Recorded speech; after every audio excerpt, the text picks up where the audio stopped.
Jai Hind aspirants, I Ruby Thakur welcome you to SSB Crack Exams channel and I am here with the new topic. आज हम बात करेंगे एक topic पर और जिसका नाम है that is the battle of Saragarhi. तो चलिए जानेंगे 127 साल की एनिवर्सरी हमने सेलिब्रेट किया है। ये हमारे सिक्स को लेके बहुत ही ज्यादा इंपॉर्टेंट बैटल है। आप सबने एक मूवी भी देखी होगी केसरी, जिसके अंदर भी बैटल ऑफ सरागढ़ी के बारे में ही बात की गई है। तो चलिए जानेंगे डिटेल में हर एक चीज के बारे में कि क्यों ये हुई थी। सो सितंबर 12 जो कि कल का दिन था, यस हमने मार्क की 127th anniversary of the battle of Saragarhi. और मानेंगे तो इसे इस पर्टिकुलर बैटल को जो कि 1897 में हुई थी, उसे ग्लोबल मिलिट्री हिस्ट्री की एक आखिरी बैटल बोला जाता है, जो सबसे finest one of the finest last stand हम जिसे कह सकते हैं। सो 12 सितंबर देन 1897 21 सोल्जर्स और उनके सामने थे 8 से, अंदाजा लगाया जाता है कि 8 से 9,000 नन, बट कहीं पे आप देखेंगे 6 से 8,000, कहीं पे 8 से 10,000 लिखा है, बट नियर अबाउट 21 सोल्जर्स के सामने थे 8,000 अफरीदी या पठान आप कह सकते हैं, और एक जाई ट्राइबल मिलिटेंट्स। तो ये ट्राइबल लोग थे, जो पठान आप इनको कह सकते हैं।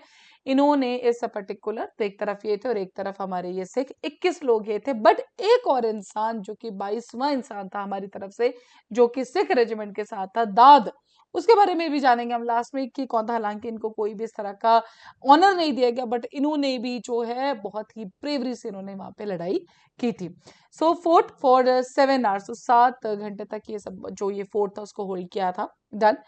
तो दिस इज दो heavily outnumbered soldiers of the 36th Sikh regiment, जिसके मेन लीडर थे हवलदार ईशर सिंह। तो लास्ट सांस तक जो है उन्होंने लड़ाई की थी एंड अराउंड 200 लोग मारे गए थे, 600 से ज्यादा लोग इंजर हो चुके थे। सो द पॉइंट इज, आप सोच सकते हैं, एक तरफ 22 लोग और एक तरफ 8 से 9,000, लेकिन फिर भी उसी ब्रेवरी के साथ, उसी हौसले के साथ इस पर्टिकुलर बैटल को लड़ा गया था। तो सबसे पहले बात करते हैं कि ये सरागढ़ी था क्या और ये इंपॉर्टेंट क्यों था। सो बेसिकली ये जो सरागढ़ी एरिया था, this was the communication tower, एक दोनों फोर्ट्स के बीच में कम्युनिकेशन टावर था। और जो दो फोर्ट थे, that was the fort Lockhart and fort Gulistan. और जो दोनों ही फोर्ट्स है दैट कहाँ पे है, नॉर्थ वेस्टर्न जो फ्रंटियर प्रोविंस है, जो कि पाकिस्तान के अंदर है। डन। और ये जो बनाए गए थे दैट इज बाय द महाराजा रणजीत सिंह जी। उसके बाद इसे जो रीनेम कर दिया गया था बाय द ब्रिटिशर्स, लेकिन इन फोर्ट्स को जो बनाया गया था दैट वाज बाय द महाराजा रंजीत जी, जो सरागढ़ी उस पर जो हम बात कर रहे हैं। डन। तो ये कम्युनिकेशन टावर था between what, that is the fort Lockhart and the fort Gulistan. Saragarhi normally होता क्या था कि यहाँ पे अराउंड 40 जो है सोल्जर्स यहाँ पे हमेशा रहते थे, लेकिन शायद उस दिन कुछ ऐसा होना ही था, तो सिर्फ 21 ही सोल्जर्स वहां पे प्रेजेंट थे 36th सिख रेजिमेंट से। और एक इंसान जो कि मैंने आपको बताया नॉन कमेंटेंट, जो कि है दाद, एक वो देख, ये एक पाश्तून थे जो कि ऑड जॉब्स करते थे ट्रूप्स के लिए। डन। तो आप मतलब जो भी एक्स्ट्रा काम थे वो वहां पे करते थे, जो भी फैमिली वहां पे रहती थी। जो फोर्ट लॉकहार्ट था that was also home to the family of a British officers. Done. तो वहां पे ब्रिटिश ऑफिसर्स की फैमिली भी रहती थी। डन। तो वहां पे उस टाइम पे जो कमांडर थे उनकी वाइफ भी थी, लेकिन उस पर्टिकुलर टाइम पे शोज नॉट देयर। डन। तो ये 21 सोल्जर्स और एक दाद, और सामने थे 8 से 9,000 लोग। अब 12 सितंबर 1897 की बात करें तो सुबह 9 बजे की बात है, तो एकदम से बहुत सारा डस्ट गेज वैसे से दिखता है। एंड सेनेटरी जो वहां पे रहते हैं, जो सेंट्री रहते हैं सरागढ़ी के अंदर पोस्ट, वो रियलाइज करते हैं कि कुछ तो है। और जब तक वो उसे डिकोड करते हैं तो देखा यह जाता है कि बहुत ही बड़ी एक आर्मी, जो कि ट्राइबल पीपल, जो बेसिकली पठान उस पे थे, वो मार्च कर रहे हैं फोर्ट की तरफ। और एस्टिमेट लगाया जाता है उनकी तरफ से कि 8,000 से 15,000 के बीच के लोग हैं। देन, और ट्राइबल फोक ये चाहते थे, जो ट्राइबल लोग आ रहे थे वो चाहते ये थे कि वो सिर्फ इन दोनों फोर्ट्स को क्या कर ले, एकदम से घेरा बना के आइसोलेट कर ले। एंड होता क्या है कि वो जो लाइन थी कम्युनिकेशन की दोनों पर्टिकुलर फोर्ट्स के बीच में, उसको वो काट देते हैं। देन जैसे रियलाइज किया जाता है कि ट्राइबल आर्मी आ रही है, तो सिपाही जो है वहां पे एक गुरुमुख सिंह होते हैं, वो मैसेज भेजते हैं जो द कमांडिंग ऑफिसर थे उस टाइम पर, लेफ्टिनेंट कर्नल हॉटन। बट कि उन्होंने उसमें मैसेज में यही लिखा है कि एनिमी मेन गेट तक पहुंच चुके हैं एंड रेनफोर्समेंट हमें जल्दी से जल्दी चाहिए। देन बट होता क्या अनफॉर्चुनेटली कि जो पावर, जो कम्युनिकेशन लाइंस थी, जो सप्लाई थी, उस सारे को कट कर दिया गया था। एंड इसी वजह से ये मैसेज आगे नहीं पहुंच पाता है। साथ ही में ऑटन जो है वो रेडियो बैक करते हैं कि unable to break through hold position, क्या पोजीशन पे रही है हम अभी तक कुछ समझ में नहीं आ रहा है। देन सेम मैसेज जो सिपाही गुरुमुख सिंह है वो देते हैं, वहां की जो कमांडर होता है, और यहाँ पे नाम आता है हवलदार ईशर सिंह का। एंड ये बहुत ही ब्रेवली यही लेड करते थे इस टाइम पे इस पूरे रेजिमेंट को। एंड सारे कॉन्सिक्वेंसेस जानने के बाद भी उन्होंने रिस्पॉन्ड किया and he only said understood done. And उसके बाद का जो इतिहास वो आज तक हम इन सोल्जर्स को उस पार्टी में जानते हैं।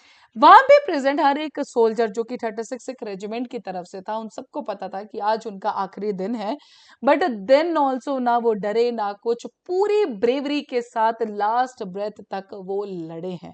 डन। एंड इसी पर्टिकुलर रीजन की वजह से आज तक उस ब्रेवरी को, अगर आप उस चीज को याद करें, अगर आप सबने अगर मूवी देखी होगी, केसरी मूवी है जो अक्षय कुमार जी ने बनाई है, then he is the main, तो हवलदार ईशर सिंह का रोल वही प्ले करते हैं इसके अंदर।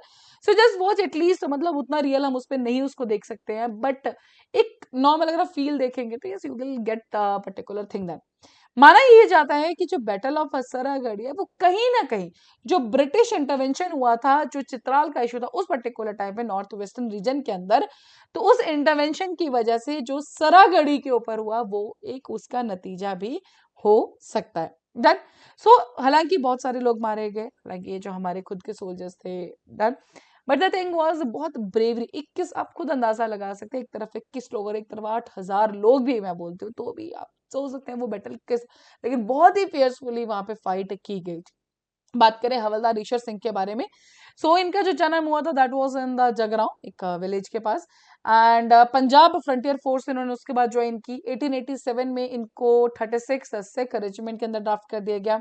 इंडिपेंडेंट कमांड दे दी गई इनको सरागढ़ी पोस्ट के ऊपर। हालांकि जो ईशर सिंह है, ठीक है, वो उनको कहा जाता था कि ये जो अपने सुपीरियर्स हैं उनके ऑर्डर्स को ये नहीं मानते हैं, बट जो उनके खुद के लोग थे, मीन्स जो उनके खुद के ग्रुप थे, वो उन लोगों, वो उनसे बहुत प्यार करते थे, बहुत रिस्पेक्ट करते थे, बिकॉज उनके लिए वो किसी भी हद तक किसी भी उस पर जा सकते थे, ready to go out and live. तो यस, उस पर्टिकुलर रीजन की वजह से ही is more and more loved by his people. और सुपीरियर जो ब्रिटिशर्स होते थे उनके ये ऑर्डर्स कभी कभी नहीं मानते थे। और जो दाद मैंने आपको स्टार्टिंग में कहा था, तो ही वॉज द 22nd मैन, 21 तो हमने सोल्जर्स देख लिए, he was the 22nd man in the non combatant Saragarhi में। तो एक्स्ट्रा जो भी वर्क होते थे उसमें काम करते थे। तो स्वीपर दाद ये थे नौशेरा से फ्रॉम पाकिस्तान। तो इनको कोई ऑनर डिनाई कर दिया गया था, but then also he fought bravely. इन्होंने भी अपने डेथ, जब इनको मार दिया गया था उससे पहले 5 लोगों को इन्होंने मारा था। That's why we still remember this particular heroic personality till date. Then so that was related to the battle of Saragadhi, so this was a very important, and that's why yes we need this particular type of heroic things.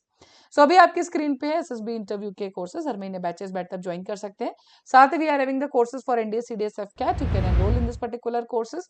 और जब भी आप enrol करें उस time पे discount code वॉरियर10 आप लगाना ना भूलें। जैसे आप इस कोड को यूज करेंगे you'll be getting the 10% of on that particular course. So that's all for that day, thank you so much for watching. जय हिंद, जय भारत। अगर आप एक डिफेंस एस्पिरेंट हैं और SSB interview, NDA, CDS, AFCAT जैसे एग्जाम्स के लिए प्रिपेयर कर रहे हैं, तो आप एसएसबी क्रैक एग्जाम्स के कोर्स को चेक करना ना भूलें। आप हमारी लर्निंग एप्लीकेशन को गूगल प्ले स्टोर से भी डाउनलोड कर सकते हैं।